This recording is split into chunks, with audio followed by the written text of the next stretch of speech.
Tony, he's Mike, and we're here to do a follow-up video, actually, for Cynthia Rothrock in the sequel to one of our truly great bad movies, Tiger Claw. This is Tiger Claws 2. Deep in the underground of San Francisco's Chinatown, a crime boss prepares to seize power for the ancient masters and alter history forever. Tonight, we will once again be able to control our destiny. Tiger Claws 2. Starring Cynthia Rothrock, Bolo Yeung, Jalala Marie? Sure. This guy. I got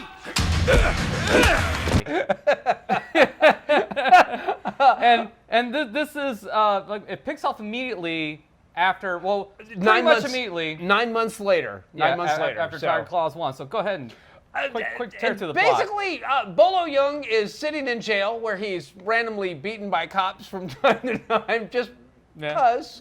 And Cynthia Rothrock is in San Diego, San Francisco, or she's on the West Coast, and I thought he was on the West Coast. No, he's on the East Coast. He's in New York, but he's tracking down. One of us is flip flop. Yes, he's tracking down a gang of international gun buyers. The weapons we delivered as promised. I see no reason to negotiate any further. It's time to, as they say, put up or shut up. Because really, that's what it's all about. And the cops are in on it, and the undercover sting is blown. And what's his name? The dark-headed guy? Which one? The main star of the film. Oh, I don't know. His name's this guy. His partner gets shot. And then he goes to chase after the big bad guy, and then a cross-country pursuit in a van followed by a bus entails, which basically we arrive at the most hilarious scene in the movie where Bolo Yeung, after being rescued, freed from police custody, is forced to cook French fries for the cops.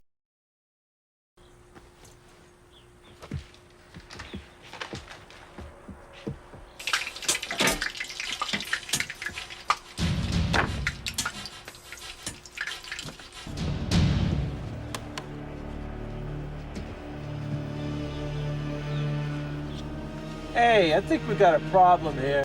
Where he serves them with the exotic condiment mustard, generously heaped onto them fries. And the police officers have a problem, and it's not just the French fries. They wind up dead, but they do make it all the way to San Francisco, one of the coasts. They get to the West Coast. They get to San somewhere. Yeah, because there's the Golden Gate Bridge. They show it like a million times with the Terminator theme playing behind it.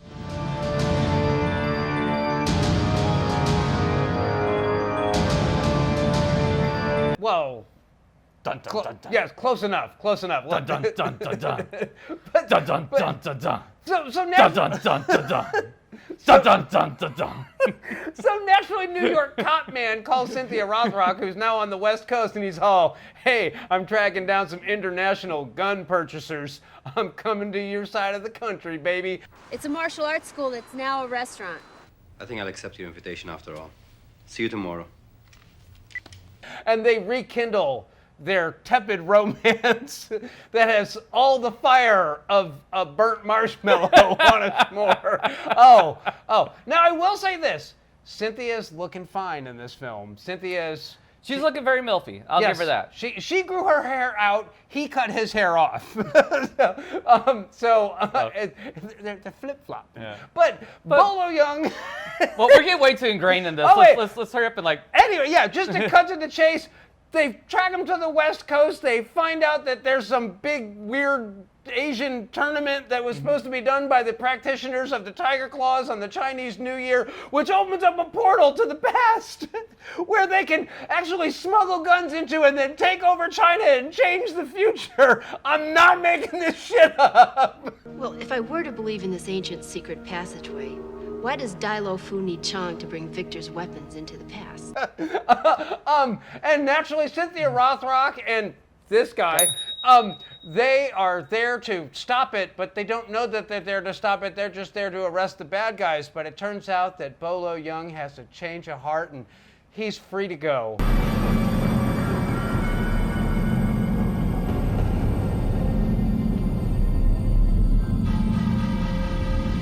Wait, let him go.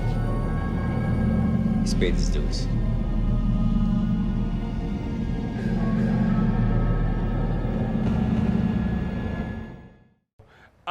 The end. I did not enjoy this movie at all. This movie is so boring. I don't need Chinese mysticism in my Cynthia Rothrock movie. It doesn't fucking belong here. Get out. No, This is the most like what the hell? The first movie was a straight up crime drama. Yeah, and it was actually great, it was a smart concept Yeah. with a bad script. Yeah. This is a bad concept with a bad script. Yes. And bad sets and stuff like that. Because their mystical kung fu dungeon thing there looked like, it didn't even look as good as like most Jefferson County like haunted houses during the Halloween season, all right? It's terrible. It's very high school production. Oh, yeah. Yeah, very much so. And they got their little stumps there for the bog for the bottomless pit that they stole right from frickin' oh god damn it, the Golden Child. Yes. Nice. Good wish.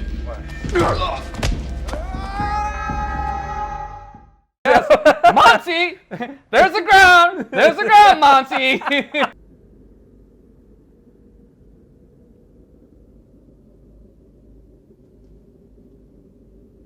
There's no ground here! I will say this. This movie it's a bad movie. It's awful. genuinely a bad movie. And Cynthia Rothrock isn't in it anywhere near as much as she ought to be. Hey, you shouldn't be in here.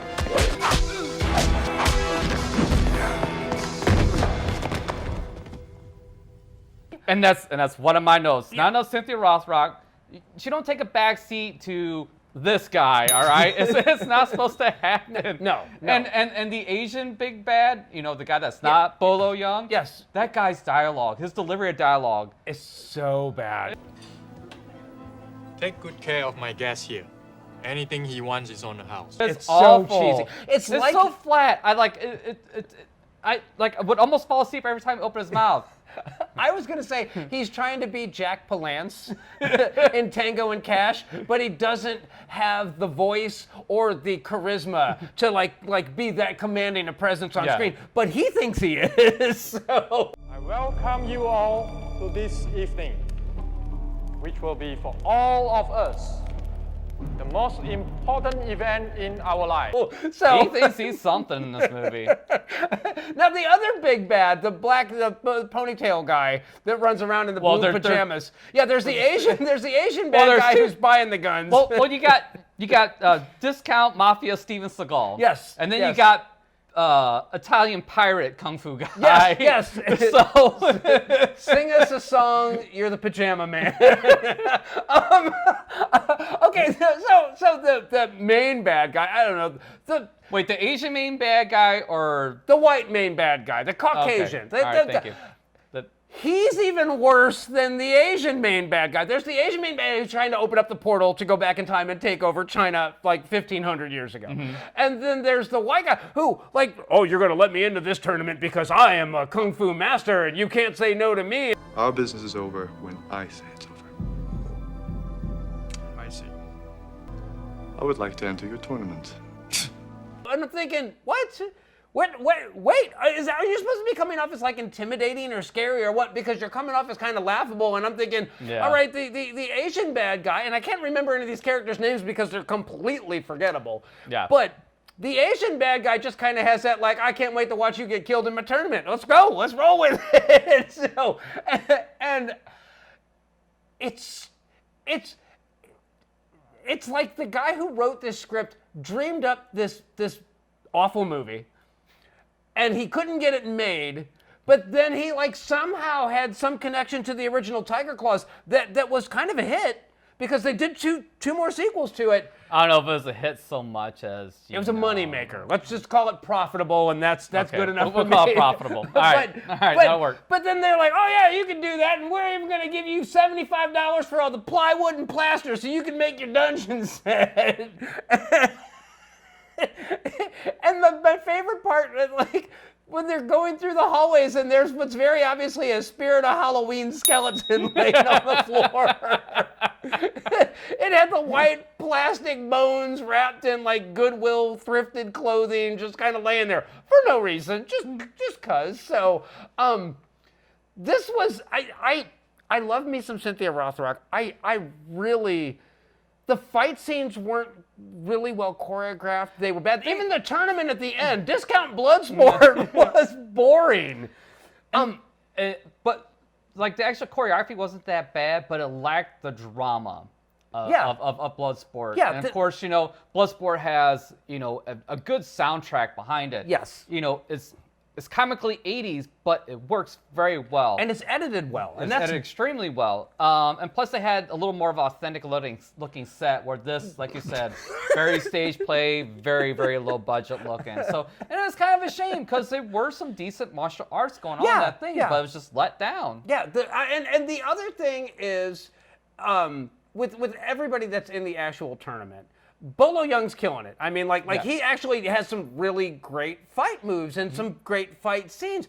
But again, they're so short, and like none of the characters that he's fighting are developed. So none of it feels like there's any stakes to it whatsoever. Yeah. And that's kind of the fatal flaw of this film.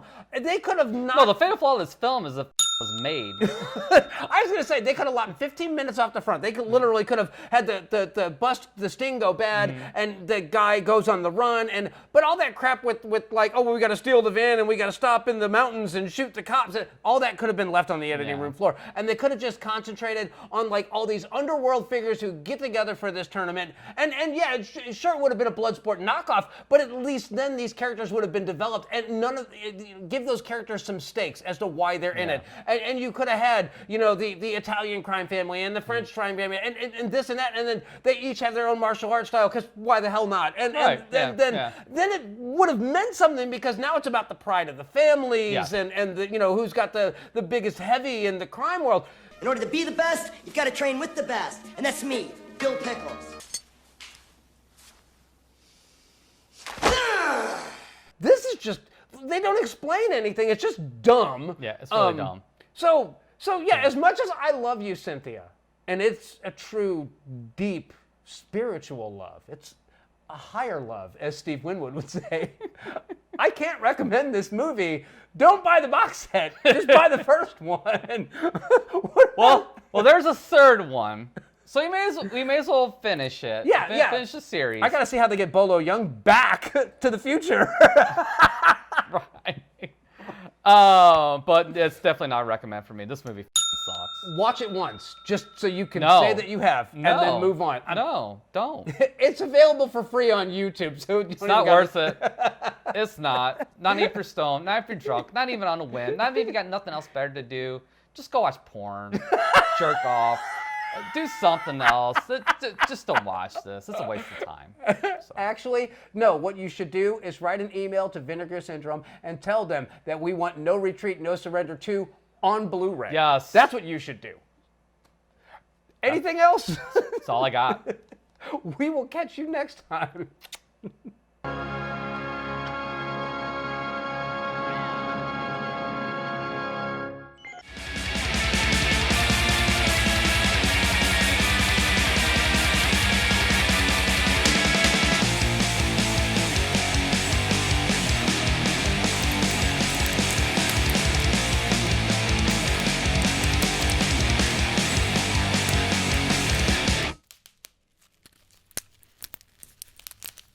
1996, Tiger Claws 2, Cynthia Rothrock.